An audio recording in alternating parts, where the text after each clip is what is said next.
सबसे बड़ा अटैक करमनशाह हमदान में अफरा तफरी।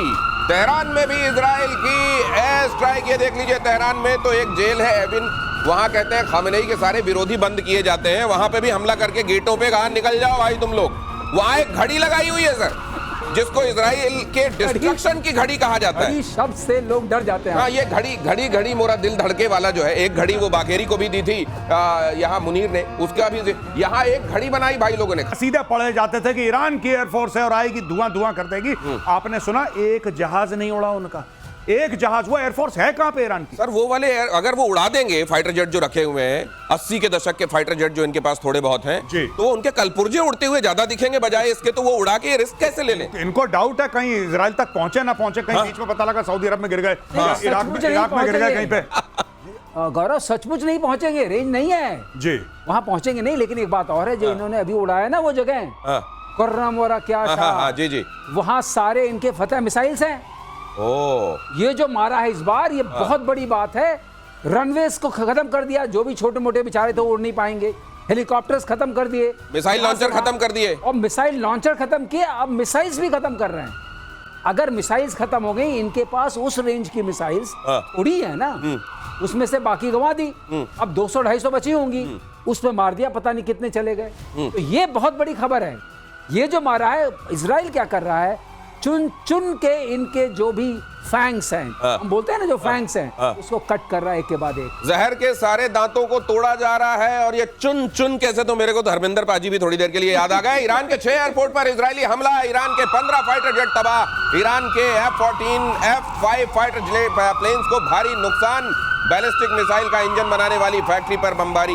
ये देखिए, यही कहा जा रहा था। ये थोड़े बहुत जो जमीन पर सैटेलाइट से जब देखते हैं आप, तो नक्शे के तौर पर जहां भाई लोगों ने थोड़े बहुत अपने प्लेन खड़े हैं, देखो मेरा प्लेन खड़ा है, तो उसको भी उड़ा दे रहे हैं ये। खड़ा तो रहने दो, चल तो वैसे ही नहीं पाएगा। कई जगहों पे लगा दिए जाते हैं ना चौक चौराहों पे इस टाइप से कि ये था पहले लड़ता था। Static display. इनके पास है कौन से वाले फाइटर जेट्स वैसे सर? F-14। अच्छा, पुराने। एक्चुअली इनके पास जो जहाज जितने भी हैं, वो शाह के जमाने के हैं। और इतने पुराने 79 से पहले वाले हैं। तो बाद में जब ये कट्टर सरकारें आई, तो इन्होंने ये तय किया कि हम केवल मिसाइलें बनाएंगे, मिसाइल बनाएंगे, उस पर जोर दिया। और मिसाइल अगर इनकी रीड है, तो मिसाइल पर भी क्या हो रहा है वो भी देखिए। सारे जहर के दांत तोड़े जा रहे हैं, जैसा कह रहे हैं मार्शल। और ईरान के 6 एयरपोर्ट तबाह हुए हैं इसमें, Tabriz, Hamdan, Tehran, Isfahan, Mashhad, देज़फुल।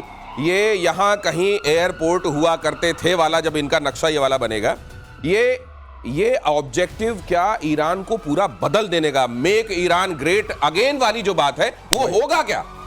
वही चैप्टर है। देखिए मैं आपको बताऊं, चाहे ये लोग पीट हेग्सेथ मना कर ले, मार्को रूबियो मना कर ले, तुलसी गैबार्ड मना कर ले, सच बात तो ये है कि ट्रंप के मुंह से बात निकल गई, मेक ईरान ग्रेट अगेन। और जब तक जो हम बात करते हैं इंटेंट और कैपेबिलिटी की, कैपेबिलिटी तो आपने फोड़ दी उनकी। आपने उनके न्यूक्लियर पे बम मार दिया, आपने उनके बैलिस्टिक मिसाइल, उनके एयरक्राफ्ट सब में बम मार दिया। अब इंटेंट की बात है, नियत। ईरान की नियत कैसे काटोगे? जब तक इनकी लीडरशिप चेंज नहीं होगी, इनकी नियत नहीं कटेगी। नियत इंसान बांधता है, नियत हथियार नहीं बांधते, नियत इंसान बांधता है। ये इंसानों को निपटा रहे हैं, ये स्टोरी है यहाँ पे। और ये जो कह रहे हैं कि ट्रंप के मुंह से निकल गया, हो सकता है अभी उसका टाइम नहीं रहा हो, लेकिन वो आके बोल गए मेक ईरान ग्रेट अगेन। और ग्रेट अगेन मतलब उनकी निगाहों से ग्रेट, तो कैसा होगा समझ लीजिए। इजराइल का ईरान पर मिसाइल से हमला, इजरायली डिफेंस सिस्टम ने उड़ाई मिसाइल। ये देखिए जरा। लेकिन इसके बीच में एक बात मैं और करना चाहता हूं, अगर वाकई इन्होंने उनकी न्यूक्लियर फैसिलिटीज को वाकई तबाही कर दिया, इनके जो बॉम्बर आए थे अमेरिका के, तो इजराइल फिर से फोर्डो पे हमला क्यों कर रहा है? आज फिर हमला किया है फोर्डो पे। ऐसा है, फोटो पे जो हमला किया है, अब ऊपर वाले का सॉर्ट आउट करना है। नहीं सर, वो ये बता रहे हैं कि B-2 बॉम्बर जहां पे छेद करके गए थे ना, वो बड़ा बड़ा जो काला काला से दिख रहा है, उसी में और डाला है। ये तो कहते हैं मैंने मारा, जैसे आपने किसी को मार दिया, उसके बाद भी गोली मारते रहते हैं। कोई भाई पूरा अश्योर कर ले, क्योंकि बीच में कहते हमारा कुछ नहीं गया। अच्छा, लो अब जाएगा। और ये जो आपके जो रनवेज चले गए हैं, इससे इनकी वो ड्रोन जाते थे लॉन्ग रेंज वाले, उनके टेक ऑफ के लिए तो कोई रनवे चाहिए। हाँ, ड्रोन के लिए तो चाहिए। ड्रोन की तो उन्होंने पूरी फ्लीट दिखाई थी, कितने सारे ड्रोन हैं। अब वो कैसे उड़ेंगे?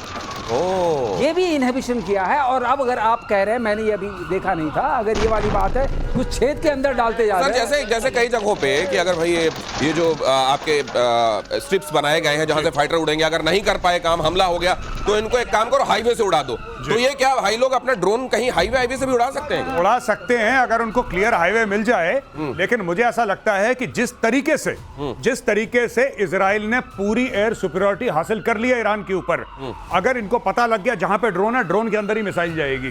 क्योंकि पूरे समय तो अब इजरायली जो है ना, वो पिकनिक मना रहे हैं ईरान के आसमानों के ऊपर। उनको कोई थ्रेट है ही नहीं, क्योंकि आपका एयर डिफेंस पूरा खत्म कर चुके हैं, एयरफोर्स आपकी टेक ऑफ नहीं कर रही है, ड्रोन आपके जमीन पे हैं, तो इजराइल के लिए तो खतरा ही नहीं। देखो 125 एयरक्राफ्ट आए थे मिडनाइट हैमर में, 125 एयरक्राफ्ट से ज्यादा आए, वहां पे उड़ के चले गए। भाइयों को पता ही नहीं लगा कि अमेरिकन कब आए, कब मारा, कब चले गए। और वहीं पे जहां पे हवन कुंड बनाया, उसी में अब इजराइल सामग्री डाल रहा है कि जलता रहे वो। ये बहुत अच्छा शब्द किया, हवन कुंड में आहुतियां अभी और डाली जा रही है उसी जगह पर जहां पर वो कुंड बना गए हैं बॉम्बर्स। आगे देखिए, IRGC के हेडक्वार्टर पर इजराइल का अटैक, कारज में इजराइल ने किया जबरदस्त हंगामा, माफ कीजिए हमला, धुआं हो गया IRGC का। ये IRGC के तो ऐसे पीछे पड़े हैं, उनके इंटरनल सिक्योरिटी, उनका वासिज, ये सब जगह पर IRGC जहां दिख रहा है वहां फोड़े पड़े हैं। उसका कारण है बहुत बड़ा। IRGC क्यों इंपॉर्टेंट है? क्योंकि एक IRGC is directly under the supreme leader. IRGC इनके मिनिस्ट्री ऑफ डिफेंस के खाके में नहीं आता है। IRGC जो है, यानी कि इस्लामिक रेवोल्यूशनरी गार्ड कोर, जिसका एक जमाने में कासिम सुलेमानी, जिसका मैं अभी आपको रेफरेंस दे रहा था, जिसको मार दिया था, वो इसका चीफ था। तो ये जो है, ये डायरेक्टली खमेनेई के अंडर आते हैं। इसका एक बहुत बड़ा भौकाल है। इनका ईरान की पॉलिटिक्स, ईरान की मिलिट्री पे एक वर्चस्व है। तो जब आप IRGC को मारते हैं, आप खमेनेई को मारते हैं, इसलिए IRGC को मारना इंपॉर्टेंट। और दिनेश, और मैं थोड़ा सा ऐड कर दूं, IRGC जो है 79 के बाद आई है रेवोल्यूशन को प्रोटेक्ट करने के लिए। जैसे सेकेंड वर्ल्ड वॉर में नाजीज के पास SS कैप्टन होते थे, SS मेजर होते थे। तो ये समझ लीजिए कि उनकी सेना के अलावा ना, ये उनकी धार्मिक सेना है। हाँ। ये उनका ये जो थियोक्रेसी है, उसकी एक सेना अलग से है, इसीलिए इसको अलग से टारगेट किया जा रहा है। ईरान को कई देश एटम बॉम्ब देने के लिए तैयार हैं। अगली खबर देखिए, रूस के पूर्व राष्ट्रपति दिमित्री मेदवेदेव का दावा। रूस के सुरक्षा परिषद के उपाध्यक्ष मेदवेदेव ने कहा, प्रेसिडेंट के पुतिन के सबसे करीबी मेदवेदेव ने कहा, ईरान की एटमी साइट्स पर यूएस के हमले के बाद कहा कि हम न्यूक्लियर वॉर हेड कोई भी दे सकता है हम में से। ये कहा तो जा रहा है, लेकिन ये कहने तक ही सीमित रहेगा। प्रतिशोध कल इस बारे में बात कर चुका है, कहीं मूड बदल तो नहीं जाएगा मेदवेदेव का? एक दे देते हैं चलो, कब भी नहीं। अगर आपने ऐसा कर दिया, अगर कर दिया रशिया ने और ईरान को न्यूक्लियर वॉरहेड दे दिया, तो भाई साहब चाइना पीछे हट जाएगा। सबसे पहले मैं आपको बता रहा हूं, अमेरिका कुछ करे ना करे वो बात की बात है, सबसे पहले चाइना अपना हाथ झाड़ेगा, बोलेगा भाई साहब कल से you are on your own, तुम अपना मैं तुमको नहीं जानता। मैं नहीं, तुम अपना खाओ, अपना बिल दो भैया। क्योंकि देखिए, एक ऐसी न्यूक्लियर बात है जिसमें, ठीक है, पाकिस्तान बिक गया, AQ खान उनका बिक गया, वो कोई बात नहीं है, लेकिन ये बड़े देश केयरफुल रहते हैं। Even North Korea, they are extremely careful. तो ये मेदवेदेव का एक डेस्परेशन वाला बयान है, और मुझे नहीं लगता कि रशियंस को ऐसा बयान देना चाहिए कि हम किसी को न्यूक्लियर वेपन दे देंगे, वो भी ईरान जैसे रोग स्टेट को। अमेरिकी हमले के बाद ईरान के समर्थन में क्या कहा गया? ईरान को मिला रूस चीन का समर्थन। पुतिन के साथ मीटिंग करने पहुंचे ईरान के विदेश मंत्री।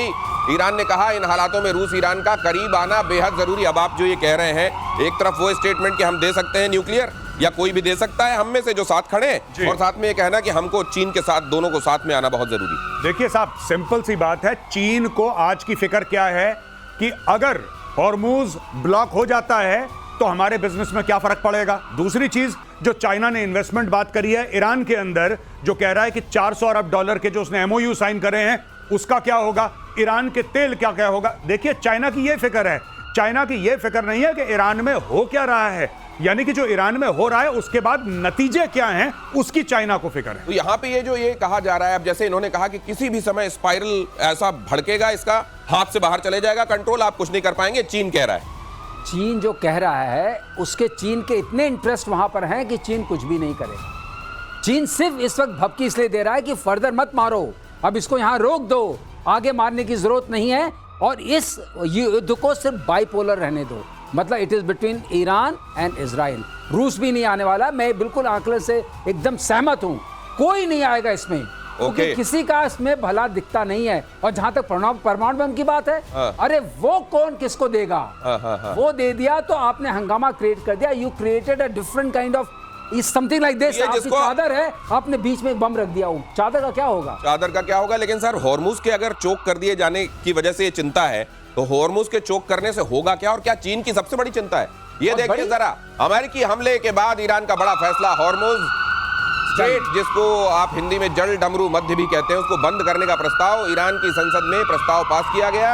ऑयल एंड गैस की सप्लाई पर बहुत असर पड़ेगा। ये कहा जा रहा है कि भारत में जो आप पेट्रोल डला रहे हैं ये $125 के आसपास पहुंच सकता है और क्रूड ऑयल की प्राइस पहुंच सकती है $80 पर बैरल या इससे ज्यादा हो सकता है इसका दाम। चीन की मेन चिंता यह है कि उसका ज्यादातर उसकी इकोनॉमी को चलाने वाला जो तेल है वो हॉर्मुज से ही आता है। अब ये अगर ऐसा है तो कि ईरान चीन को तेल लेने भेजने वाला है क्या? नहीं, अब देखिए बात यह है कि इसमें अब चाइना के पास दो सूरत हैं, ठीक है। अब देखिए जिस तरीके से सऊदी अरब का है, अगर हूथी वहां पे एक्टिव होते हैं तो सऊदी अरब को भी मुश्किल होगा तेल बेचना, चाहे इधर से बेचे चाहे उधर से बेचे, नंबर 1। नंबर 2, इसका मतलब चाइना और रूस और पास आएंगे क्योंकि रशिया जो है it is among the chief supplier of oil to China. फिर चाइना बोलेगा कि अपनी जो सप्लाई चेन है उसको डाइवर्सिफाई करो। और तीसरी सबसे बड़ी बात है कि इस पूरे खेल में ईरान का सिर्फ एक गेम है और ईरान का यह गेम है कि इतना रायता फैलाओ, इतनी मुसीबतें करो कि दुनिया इजराइल और यूएस के ऊपर दबाव डाले और बोले कि भाई साहब हमारी इकोनॉमी आपने तबाह कर दी, देख रहे हो क्या कर रहे हो, बंद करो, ये बंद करो। इसलिए वरना देखिए ईरान से कौन तेल खरीद रहा है आज की तारीख में? ये जो बता रहा है यमन हूती विद्रोही, देखिए ये आप जरा नक्शे में स्थिति के हिसाब से भी समझ लीजिए। ये जो जल डमरू कहते हैं, डमरू बीच में सकरा होता है, दोनों तरफ चौड़ा होता है, तो ये देख लीजिए बीच की ये सक्रिय स्थिति और ये दोनों तरफ चौड़ा। फारस और अरब सागर को फारस की खाड़ी से जोड़ने वाला ये जो स्ट्रेट है इसको आप कहते हैं हॉर्मुज जल डमरू। और यहां पर यह कहा जा रहा है कि अब अगर ईरान ये फैसला ले लेता है, ईरान ने अगर ये फैसला लिया है कि इस जगह को चोक कर लिया जाएगा, अगर मान लीजिए यमन के जो हूती हैं वो भी इसके समर्थन में आ जाते हैं और यहां बम मारने लगते हैं, धीरे धीरे ये क्राइसिस हो जाती है, तो ये मुश्किल बहुत हो जाएगी सर। ये लेकिन ये चाइना, माफ कीजिए ईरान, उसका अगर रीजन डेट्रे यही है, इसी को बेच के खाता कमाता है, मान लीजिए उसने कह दिया कि आज से मैं नहीं बेचूंगा, तो तुम्हारी इकोनॉमी चलाने के लिए पैसा कहां से आएगा? बिल्कुल सही आपने मुद्दा पकड़ा। दूसरी बात यह है कि ये जो हमारा इलाका है, जो हॉर्मुज है स्ट्रेट, इसके बाद 3 लोग अधिकार है। यूए का भी अधिकार है, उधर अधिकार इसका ओमान का भी है और ईरान का भी है। तो ऐसा नहीं है कि यहाँ से उनका सर्वस्व उनका है, उसको बंद करना उनके पार्लियामेंट ने जो बोला है, इसका मतलब यहाँ से जो होगा, जब तक तीनों में आपस में ये बंद करने का फैसला इनका जो अपना SEZ होगा वहीं तक का ले सकते हैं, वहीं तक का ले सकते हैं। स्पेशल इकोनॉमिक इनका जो पानी है जहां तक, बस वहीं तक ना। बिल्कुल सही, जो नहीं इनका जो टेरिटोरियल वाटर है वहां तक ले सकते हैं। कुछ कह रहे हैं इसमें गौरव आ रहे हैं जी। मैं ये कह रहा हूं कि ईरान ने जब पिछली बार करा था, जब ईरान इराक वॉर हुआ था, सबको सबक सिखाने के लिए इन्होंने सीधा करा। देखिए नेवी उसकी ना के बराबर है, वो मेनलैंड ईरान से बैलिस्टिक मिसाइल मारता है। अच्छा, इसका यहाँ पे कायदे से तो अपने इकोनॉमिक जोन तक बंद कर सकता है वो, कायदे से। लेकिन जब ईरान बंद करेगा, ईरान बोलेगा इस पूरे इलाके में जो जल डमरू है, इस पूरे इलाके में अगर कोई जहाज कराम मिसाइल मार देंगे, कहानी खत्म। वो दादागिरी है ना, वो दादागिरी। ईरान के फैसले से एक्शन में अमेरिका, अगली खबर देखिए, अमेरिका ने कहा हॉर्मुज जल डमरू को बंद ना करे ईरान। अमेरिका ने चीन से दबाव डालने के लिए कहा है। अब अमेरिका चीन से कह रहा है कि तुम उसको बोलो बंद ना करे वहां। चीन का 80% जाता है। हाँ, चीन कह रहा है मैं तो यही चाहता हूं। अब मैं कहूंगा अमेरिका का नाम लेके देखो, वो भी यही चाह रहे हैं, तो ये ठीक रहेगा कि तुम ऐसा ना करो जी। लेकिन वही बात है, ईरान में अब बात चल रही है, मरता क्या ना करता। कुछ ना कुछ तो ईरान को रेडिकल करना पड़ेगा, क्योंकि अब IAEA का भी फैसला आ गया है, उनकी भी रिपोर्ट आ गई है कि कुछ तो भयानक हुआ है फर्डो में। अच्छा, कुछ तो खतरनाक हुआ है वहां पे। अब देखिए वो लोग एक्सेस तो दे नहीं रहे किसी को, लेकिन वहां पे कुछ गड़बड़ हुआ है। अब ये रजीव आप देखिए ना, 2-3 चीजें हैं। खमेनेई ने अपने सक्सेसर के तीनों के नाम बता दिए कि इनमें से देख लो। अपने बेटे को अलग कर दिया उसने, मुस्तफा को अलग कर दिया। तीसरी चीज है कि आपने उनके न्यूक्लियर ठिकानों पे प्रहार करा अमेरिका ने। चौथी बात है उनकी बैलिस्टिक मिसाइल, उनके ड्रोन का जो सिस्टम था, लॉन्चर थे, आपने नस्ते नाबूद कर दिया। अब ईरान करे तो क्या करे, और अगले 1 हफ्ते 10 दिन में जो इजराइल के ऊपर मिसाइल मार रहा है, उसका भी टेम्परेचर धीरे धीरे कम हो जाएगा। और ये जो अभी अटैक हुआ है अमेरिकन बेसिस पे, अभी तक आपने देखा पिछले 8-10 दिनों से इनके प्रॉक्सीज अटैक नहीं कर रहे थे। लेकिन उस समय तक मान लीजिए, जब तक इनको ये समझ में आता है कि अब तो हमारे लिए मुश्किल हो रहा है सर्वाइवल, तब तक अगर इन्होंने हॉर्मुज को बंद रखा तो क्या बड़ा आप एनर्जी क्राइसिस देखते हैं, खास तौर से एशिया में? शुरू हो गया है। हाँ। नहीं देखिए ऐसा है, लेकिन फिर भी हर देश के पास अपने 20-25 दिन का स्टॉक रहता है, तो ऐसा नहीं कि इमीडिएट क्राइसिस होगी। और अभी ये बंद नहीं हुआ है। मेरा आकलन ये है कि हॉर्मुज को बंद करना इनके लिए ज्यादा हानिकारक है, क्योंकि ये जो ईरान से आने वाला तेल है, एक तो ये सस्ता पड़ता था, दूसरा इसका इंश्योरेंस वगैरह में भी उतना नहीं लगता था जितना रशिया से आने वाले में लगता था। आपने सही बात कही, इसलिए ये वाली बात बढ़ गई है। अभी क्या होगा, वहां से जितने भी आएंगे शिप्स, उसमें इंश्योरेंस ऑलरेडी बढ़ चुका है, उसकी वजह से तेल का दाम बढ़ गया है। अगली खबर भी देख लीजिए, लॉन्च पैड पर ही मिसाइल पर अटैक। इजराइल ने ईरानी मिसाइल को कैसे तबाह किया। एक बड़ा विस्फोट हुआ, मिसाइल तबाह, और जब यहाँ ये तबाही हुई है तो ये लॉन्च पैड भी बचा नहीं होगा। तो न सिर्फ मिसाइल तबाह कर दी गई, लॉन्च पैड, ये देखिए, ये ऐसे लॉन्च पैड वहां स्वाहा किए जा रहे हैं एक के बाद दूसरे। और ये लॉन्च पैड अगर खत्म होंगे तो मान लीजिए मिसाइलें बची भी रह जाती हैं तो उछालेंगे किससे फेंकेंगे, ये एक बड़ा सवाल है। ये लेकिन उधर से फिर भी मिसाइलें चलाई जा रही हैं। आज दोपहर तक लगातार ईरान ने इजराइल में अलग अलग जगहों पर मिसाइल वर्षा की है। देखिए, ईरान दिनेश कोई बहुत छोटा देश नहीं है, बड़ा देश है, 9 करोड़ लोगों की जनसंख्या है। सिविलाइजेशनली अगर आप देखते हैं तब भी अपने आप में सक्षम देश है, लेकिन 1979 के बाद से हम कहेंगे रिलीजियस फंडामेंटलिज्म में चला गया। उसकी वजह से इस देश की जो हानि हुई है और जो इसका वो रेडिकलिज्म आया है, और इसने 3 अपने जो उस तरह के प्रॉक्सीज क्रिएट किए इजराइल को खत्म करने के लिए, वो इसकी जो विरासत बनी वही इसके लिए सबसे घातक बनी। अब बात यह है कि ये लोग, ये देखिए, एक क्षमता देखिए इजराइल की कि लॉन्च पैड पर ही मिसाइल को देख करके मार दिया। ये बहुत बड़ी क्षमता है। अगर आप ये चाहते हैं, इसका मतलब आपका सैटेलाइट ऑब्जर्वेशन कंटिन्यूअस है, आप जानते हैं कहां से लॉन्च होने वाला है। ये समझिए आप आते हैं, इसका मायना, इसका मतलब आपकी सैटेलाइट लगातार देख रही है कहां पे आपने मिसाइल तान दी। आपके पास या तो यूए की तरफ से आप कर रहे हैं निरीक्षण, इसका मतलब observation of the battlefield is total and complete. ये समझ लीजिए। और यूएई को और सऊदी अरब को इस समय जो मुस्लिम वर्ल्ड है वो किस तरीके से देख रहा होगा सर, वो भी बताइएगा। लेकिन ईरान ने दिखाई अपनी मिसाइल की ताकत, एक साथ उड़ती हुई दिखी मिसाइलें, बारूद के साथ साइकोलॉजिकल वॉरफेयर भी चल रहा है। इजराइल पर अटैक कर रहा है ईरान। ये वीडियो जारी किया गया है और ये वीडियो ईरान की तरफ से जारी किया गया। जब आपको वीडियो जारी करना पड़े ना, तो मुझको लगता है फिर आप असल में जारी नहीं कर पा रहे हैं, इसलिए वीडियो जारी करना पड़ रहा है। अपना भाई मीम बना रहा है। हमें नहीं जो कहता है कि अभी पनिशमेंट मिलेगी और रेट्रीब्यूशन होगा, और ज़ायनिस्ट स्टेट को, ये देखिए, ये बिल्कुल ऐसा है, लग रहा है पीआर एजेंसी ने बनाया है। और आप अगर खमेनेई का ट्विटर हैंडल देखेंगे, एक्स पे जाके देखेंगे, तब आप देखेंगे कि वो स्कल बना रहा है और वहां पे वो स्टार जो है इजराइल का जो एम्ब्लम है वो बना रहा है, और ये मीम बना रहा है। अब ये मीम वॉरफेयर पे आ गए हैं ये लोग, मीम वॉरफेयर जी। और सबको दिखाने के लिए ये क्यों वीडियो जारी कर रहे हैं, हमने इतनी मिसाइलें मारी हैं, क्यों? अगर भाई आप ये जारी करो कि ईरान के जो एयरफोर्स है, ईरानियन एयरफोर्स तेहरान के ऊपर उड़ रही है, तब हम मानेंगे। मिसाइल तो मार सकते हो आप, मारो मिसाइल, 100 और मारो, लेकिन भाई आपकी एयरफोर्स कहां है, मैं ये जानना चाहता हूं, आपकी नेवी कहां है? और उसमें जब अपना सक्सेसर आप घोषित कर रहे हैं तो पूरी दुनिया को अपने आप संदेश जाता है कि आप इसको कैसे देख रहे हैं। ईरान पर हमले को लेकर बोले अमेरिकी उपराष्ट्रपति जेडी वांस, अगर ईरान ने हम पर हमला किया तो जवाब दिया जाएगा। हमने ईरान पर हमला नहीं किया है, हमने किसी नागरिक ठिकाने पर हमला नहीं किया है, हमने सिर्फ 3 परमाणु ठिकाने उड़ाए हैं, हमने किसी और जगह को निशाना नहीं बनाया। और अगर ऐसे में हमारे किसी जगह को निशाना बनाया जाता है तो फिर हम जवाब देंगे, जेडी वांस ने ये बात कह दी है।